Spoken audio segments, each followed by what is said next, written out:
Hello, hello. Welcome to another edition of the Law Firm Blueprint. I'm one of your hosts, Jay Ruane, and that man over there is the Seth.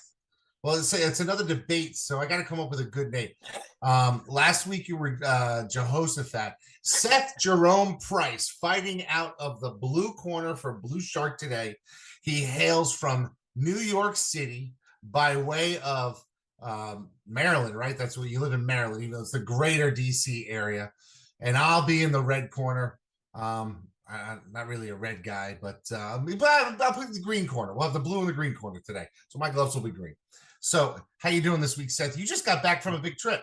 I did. Daryl Isaacs put on quite a show in Vegas for his Brain Trust group, and it was sort of out of the box. It was what do you do? And we've all had this, right? You're sort of like us here. What would you do if you had your own podcast? What would you do if you had your own company? For some people, this guy had been to a ton of legal conferences, I'm sure, and said, hey, this is how I'll do it. And it was just fun. It was a fun Vegas experience. Ryan McKean was there, and Nick Clayson was there, a bunch of our peeps, and as well as one of Daryl's buddies who calls me a friend now, but Kenny Skywalker of New York Knicks fame and former slam dunk champion. He's hanging out by the pool. It was just I think I saw you post another picture with him. Yes. So the 15-year-old fanboy Seth Price of the New York Knicks is really that's all like it's like the last time I could cheer in earnest for him. It was it's been a long road. I remember the spring of '94. Knicks were in the playoffs, and I can remember I had just got out of college, and we took the train into the city, and we were hanging out at Blarney Rock, right across from the Garden. Basically, we went to get drunk and be prepared to riot when the Knicks won Game 6, which they lost, and then lost Game 7, and it just crushed us, absolutely crushed us. I almost got arrested that night because, if you don't know, Pat Battle was a reporter for CBS News, and I was extremely intoxicated. And while she was on the air talking about how the Knicks fan, I just kept yelling, "Pat Battle, that's Pat Battle." And I must have said it like 100 times in a minute. And finally, this cop comes over and is like, "Buddy, if you don't just shut up, I'm gonna have to arrest you. She can't get started." I was like, "But that's Pat Battle. I watch her on the news all the time." Okay. We got to pull you out of the rabbit hole. Yes, it was a great conference. Like Andrew Finkelstein, Double Dose, Ben Crump spoke. He brought some luminaries. It was just a lot of fun, learned a bunch, and just an unusual feel to these normal legal conferences. Well, that's part of my thing. I'm sure there were some people enjoying their spirits, having a good time. With travel being messed up over the last couple of years, getting a whole group of people into Vegas and then talking about things you can do to move your business forward is never a bad thing. There's a lot of good conferences coming up. There's the Business of Law conference that's coming up. Then there's an NTL in Miami in January.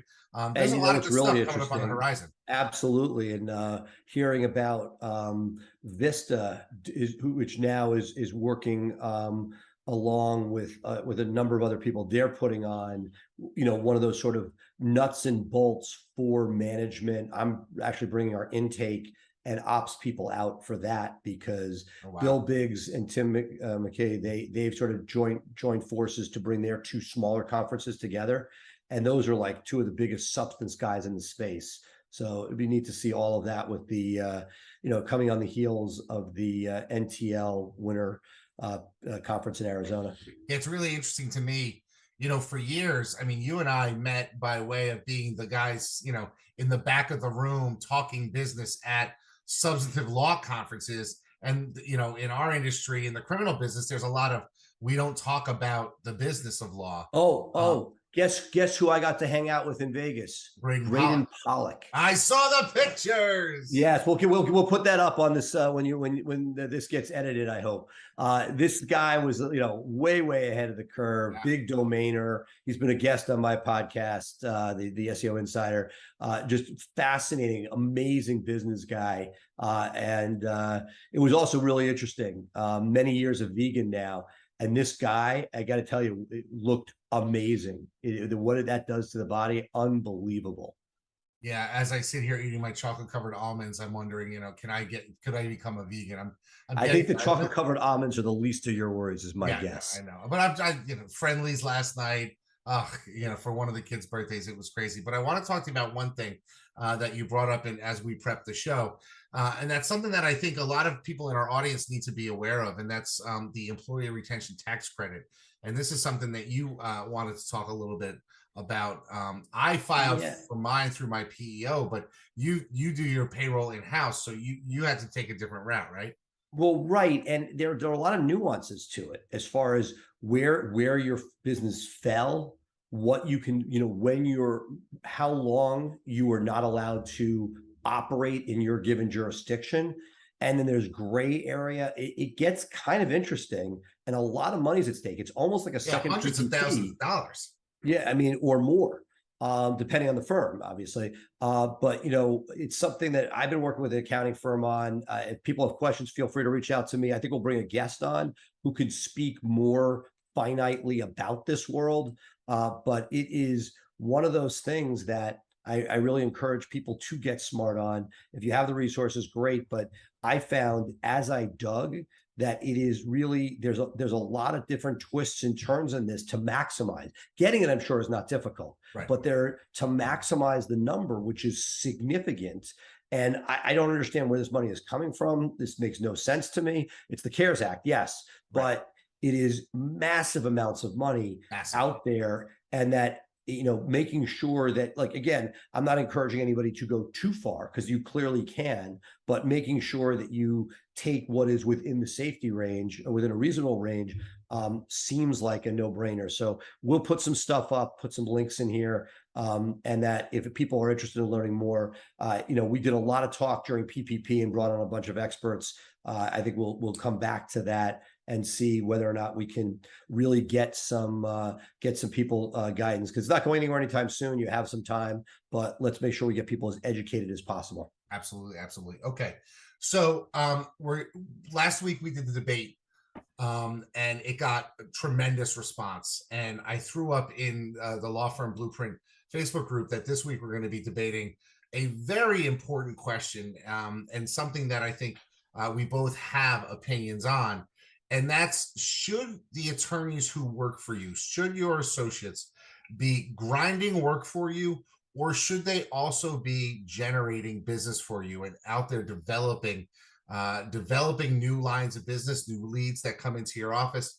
And so, Seth, what's your position on that?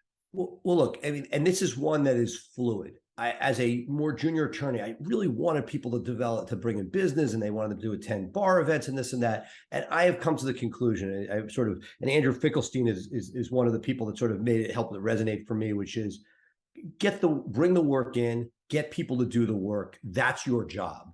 I'm not saying I want to turn down work if they bring it in. I'd love it, and I'd love to incentivize people to do it. That said, at the end of the day, it's hard enough managing the business and getting the work done. My goal is to basically make sure that we have everybody in place to do the work, and that we get them the work to be done. Again, extra work, fine, but if they do nothing but put their heads down and finish the work they have to hit your pro formas so that you can successfully monetize what your marketing and business development efforts bring in, that is, to me, the highest calling and the first place that you want these people positioned.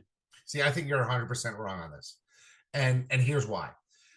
The majority of lawyers in the state, in the country, really, are solos and very small firms. 1, 2, 3 person shops.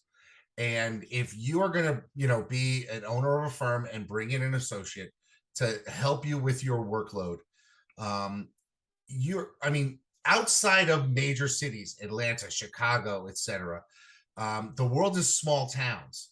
And if they are not out there also generating income, also generating business for you, they're doing your business a disservice on two fronts.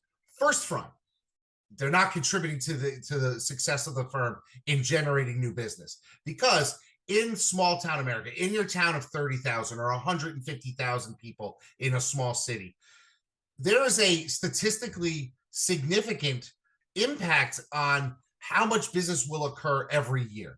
there's only going to be a certain number of car accidents. There's only going to be a certain number of divorces that happen in your area every year. And if your people are not out there actively going after those cases, they are leaving them to other people to get.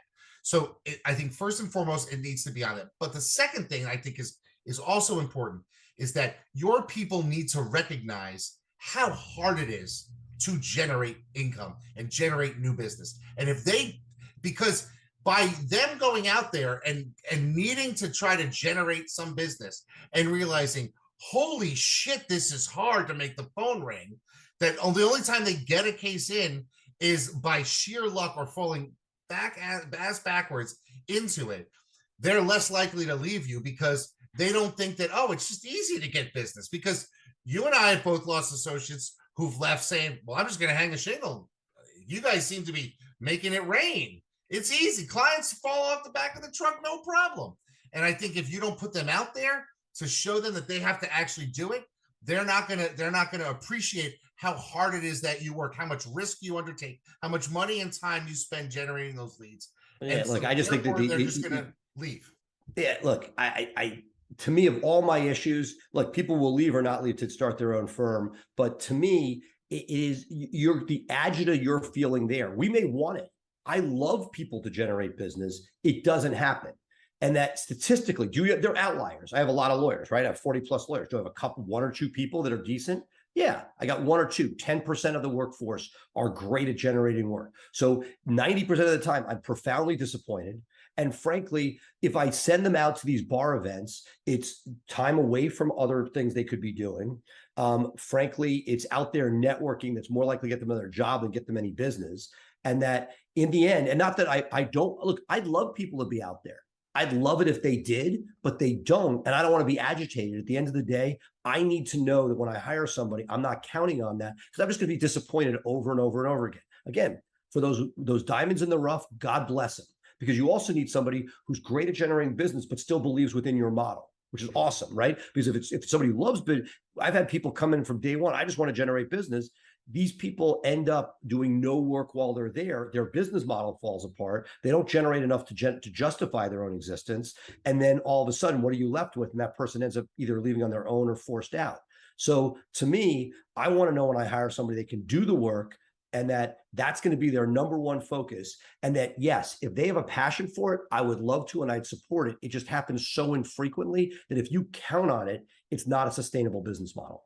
Well, I'm not saying that that you have to absolutely count on it, but I think you need to force them to be uncomfortable. And I think what you need to do in that situation is actually take the bull by the horns and say, okay, well, you like appellate law, we're going to brand you that way. We're going to market you that way. We need you to show up, smile, shake hands, kiss babies, somewhat like I agree with everything you said up to the last point. Yes, you can create the lady DUI, the lady appeals, the lady anything, and you could put them online. But if you expect that same person to have the same skill set to be able to crush it day in and day out, doing their work, right? And then being able to go to a bar event and figure out who the relevant connector is in the room.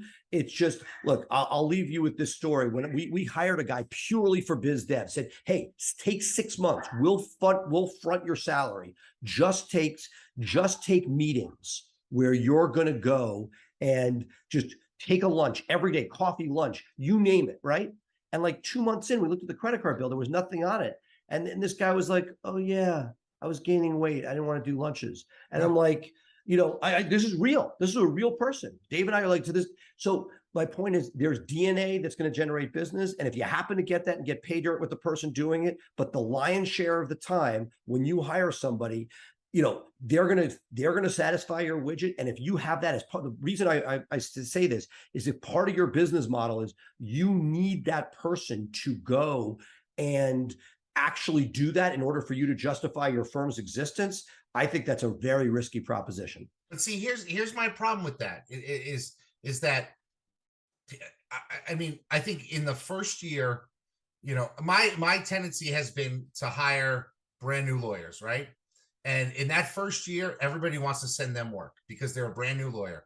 All their aunts and their uncles, it's new. Their mom is telling their friends all about it. They're brand new. They need to capitalize on that first year and start that revenue train coming, and if they're not, they're never going to actually catch up. So I need them to know that it's part of the job, that they need to be at the end of the day, we are all solos, right? Everyone is responsible for themselves. How many firms have you found where, they got a couple people, they're working together, they're working well, something happens, somebody has a psychotic break, or there's a divorce and they leave town or something like that, and the place implodes. If that other lawyer doesn't have a viable book of business that they've generated, they're going to be screwed, because they could never, they become no value to yes, anybody. you're right, but it's nothing you can do about it. And if you count on that, or look, you can encourage it. I offer people to sponsor them to do. Anybody ever says to me, I want to go to this event, I'm like, yeah, sure, go. God bless, right? Come, let me know how it goes. How can I support you? Oh, I've sponsored happy hours for people, all sorts of stuff. Yeah. I'm saying it is, again, I but feel like I'd almost rather. The debate isn't, are they going to be successful at it? Because that comes down to who the person is and where they put themselves. The question is, should they be required to generate new leads for your business, or should they have their head down and working? My position is they should always be thinking about how can they build the firm as part of the team. Well, and you want them sitting in the back room, head down, cranking out 50 hours worth of build work a week. And I'm saying that's not, you're going to lose people faster than the other way around. No, but the point is, I'm putting the back room. Don't want them there. I would love everybody in theory, but it's sort of like, I remember, I have relatives that would say, I've seen this generation after generation where as they get older, my grandmother was like, I'm moving to a home now and the pool only has a foot of water in it. I'm like, you haven't been in a pool in 30 years. What's the difference to you? It's a beautiful place to look at. You're not going to drown. My point is, there's an aspirational and there's a reality.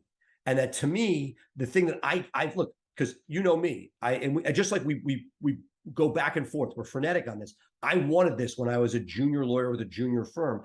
As I've matured, not that I don't aspire to it, but I know that it's not going to happen. That if I push too hard, I'm going to be disappointed. They're going to feel unfulfilled. And not that I don't want to, I wish people to do these things, but it is unbelievable. I can't get the buy-in. And at some point, the question is, those that do, I have those unicorns, and God bless, but I would argue 90% of lawyers don't have that in their DNA. And that, are you really going to be able to change that? But let me ask you a question then. Is it we're not training them well enough to do it? Or it's not in their DNA? Because I meet young dentists, I meet young finance guys every day. I meet other people in other professions that are similarly educated. And us lawyer nerds, I guess, are just not built for the putting ourselves out there compared to other professions. I mean, a guy who sticks his hand in my mouth fixing my teeth, he's, they're going to meetings, they're saying, hey, I need more dental people. No, actually, I sort of dug into that. I looked at it because I beta tested a dental division for Blue Shark. Okay. What I noticed was the dentists come out of med school with their med school debt. They go and they work for an older dentist for a couple of years. And at some point, a few years in, that dentist decides to retire, and they take further bank debt and they buy the practice. That's their business development. The average dentist is not, buying clicks. Cosmetics is a different story. That world is different. But the average family dentist is essentially just nurturing a practice. It's the opposite. And that most of the world doesn't have the DNA that you, me, and many of our listeners have, where we want to build something. They go to law school to be to be in the profession. And just like they can't run a business, most of them don't have you could take the John Morgan saying, which is, you can't teach hungry. Right. And if I see somebody come in who sits there and wants to do their work, I would, again, love it. I feel you can't count on it. And maybe I'm not smart enough, but I haven't been able to teach a person how to become a rainmaker. But aren't you putting yourself in a situation where they see you going out, or maybe another lawyer going out, having the dinners, going to the events, going on seminars, going to masterminds, that type of thing, and say to themselves, well, how come I don't get the free trip to Las Vegas? How come I don't get to go to Miami in January? All it does is create this disgruntled employee who says, "I'm just chained to a desk. All I am is." Yeah, I see it differently. I see the opposite, which is for the most part. I mean, I Kevin, put somebody with a lie detector test is they're like thankful because that's not what they want. They're coming to us when they're coming to a Jay Ruane. Two people, 10% want to learn and nurture under Jay Ruane, get it. But 90% of the people coming to you are coming because you take care of the case generation, the accounting, the all the administrative, the headaches, all those things are wrapped up. And while some will want to spread their wings at some point, the whole benefit of a Jay Ruane or Price Meadows or any of our other great firms that listen is that you're solving that problem for them. Now, would they be better off if they did learn both? Absolutely. I just, again, we're for purposes of our debate here today, see like that if somebody doesn't have that DNA, it is extremely hard to move them into that sector. But by that same logic, then wouldn't every 45 to 60-year-old solo who doesn't have the ability to generate significant business, wouldn't they want to approach a firm like ours to say, hey, look, you give me work, I'll work it, I generate a few cases on my own, it's the cream on top, they'll actually be making more than on their own hanging a shingle. Jay, I'll show the stat that you give me. What's the average lawyer in the United States make? Oh, like 70 grand. Exactly. That's up 10 grand from when we started the show. So, look, why they don't approach you? Because look, and I think you've just answered your own question, which is because we've talked about it on the show. People approach you all the time and you're like, what can I do with you? Because they're not generating business and they're not doing the work you want done. So my point or counterpoint would be, hey, if these people were out there and viable, you'd bring them in. And just like they're not knocking on your door, it's not like you knock on their doors and you look at it and you're like, I can't make that widget work because I either need the work done or the business developed. Unicorns, and they're out there. I have a half dozen that can do both. But it is the average lawyer wants to be able to practice. And if you can get them to a number they're comfortable with, then that's great. I would love to have more people on the road with me to Vegas. They keep adding more conferences. I'm at more and more conferences. I'd love to send some other people out there. But in my experience, you either have it or you don't. And in your experience, most don't. Well, most don't have that X factor that will, again, not that they can't bring in a case or two, but enough to fill their dance card. And that those that can fill their dance card are somewhere else. See, at the end of the day, I think you need to teach them the hard lesson, which is why in our firm, we're constantly talking about intake volume, conversion volume. Those numbers go out to everybody, even the lawyers.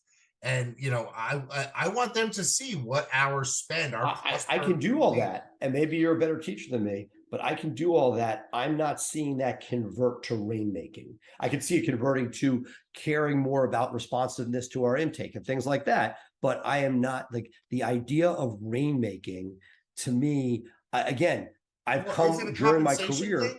Does it come down to compensation? That's the crazy part. If you offer these people 50 cents on every dollar that they generate, aren't they going to, be generating more business? I'm the greatest case study for my point. I offer that.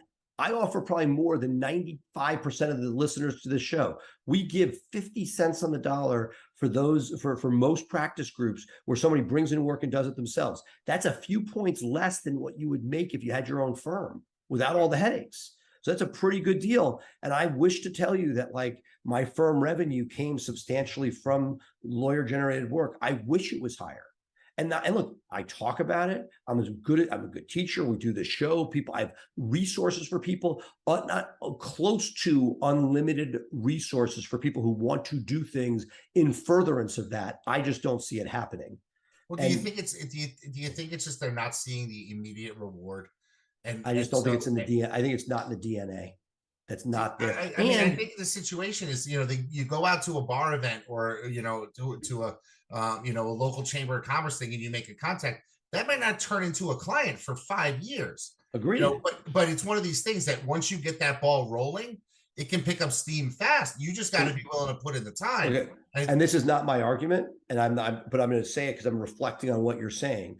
What is the average tenure for one of your lawyers when you hire them right out of school? About 4 years.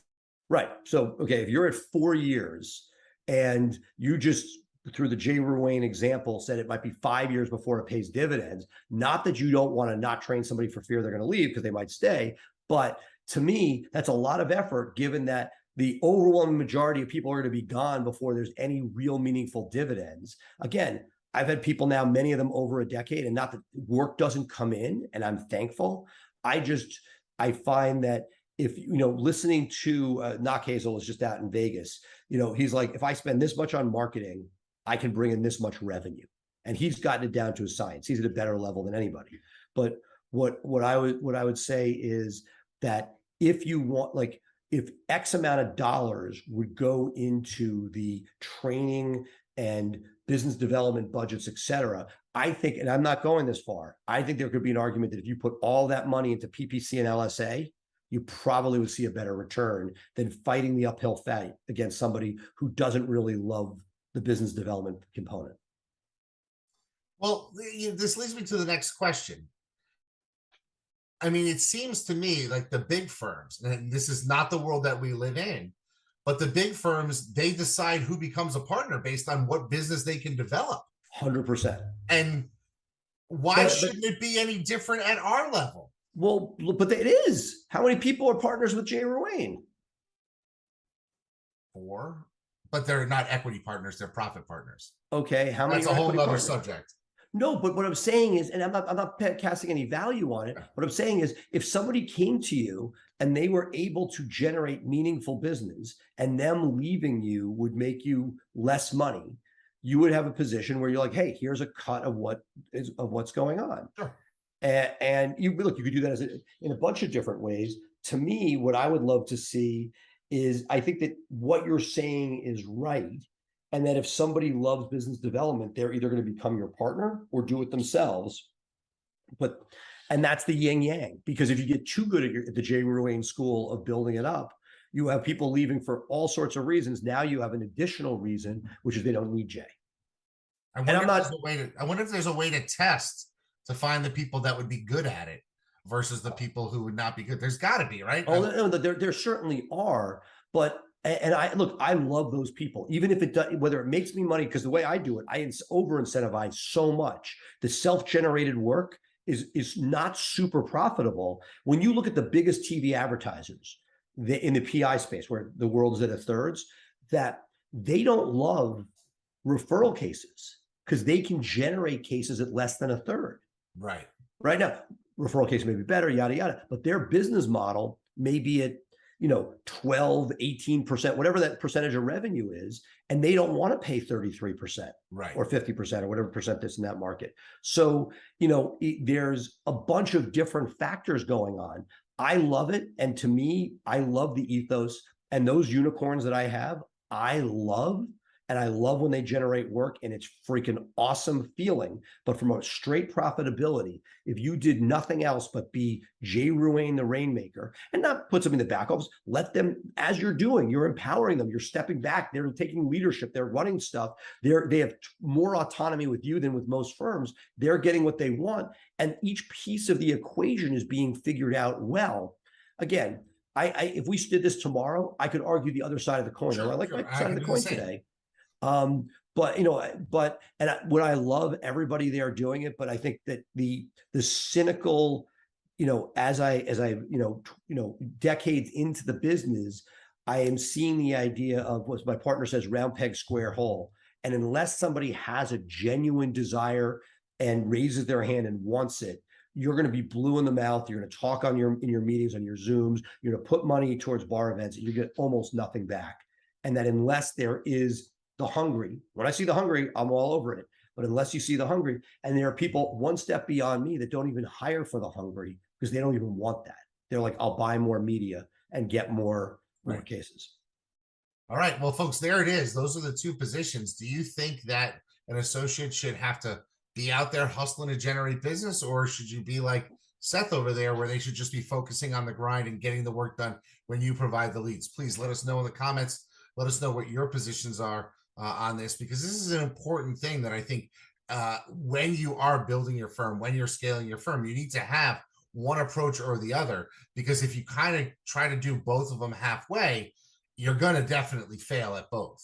I mean, it's either you're encouraging them to get out there, and maybe you see them as a potential partner in the future, and they're also a future face of the brand, and so you want to do that, or maybe you want them to toil in obscurity in Scrooge's basement, hitting those billables and generating that business money for you, like Seth does down there. But that's important. And look, and they're both right. Meaning, I guess so. I just think that they got to know what their value is, and the easiest way for them to understand their value is realize that their only value may be to grind.